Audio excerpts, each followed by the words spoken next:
Aldeno Trambileno, vittoria di misura per gli ospiti. Nel primo tempo i locali soffrono e subiscono diverse palle gol, tra cui una clamorosa mancata da Alvarado, parata benissimo da Piazzola. Al 28esimo il Trambileno la sblocca, un lancio dalla tre quarti taglia perfettamente la difesa e serve Alvarado in velocità, che a tu per tu con il portiere non può veramente sbagliare. La ripresa è più noiosa, le squadre cercano le ripartenze e l'Aldeno combina veramente poco. Vince quindi il Trambileno per 0-1.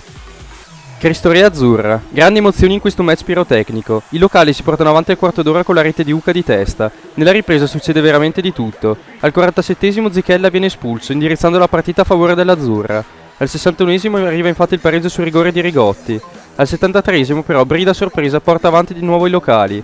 Pontalti al 77esimo, Rigotti all'85esimo su servizio di Pontalti e lo stesso Pontalti al 91esimo segnano 3 gol che ribaltano la partita e fissano il 2-4 finale.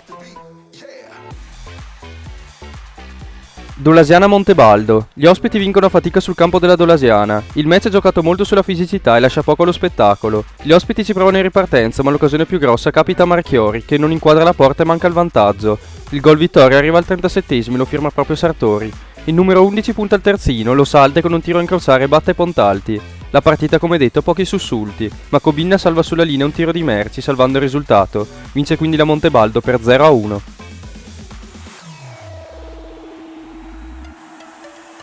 Garibaldina Leno. Splendido match che si conclude con la vittoria dei giallorossi. Nella prima frazione iniziano bene i locali che al terzo la sbloccano con Moser. Un errore della difesa propizia il pareggio di Raineri al 10°. La Leno sembra stare meglio in campo, ma al 24esimo l'arbitro concede un rigore che Xeca non sbaglia.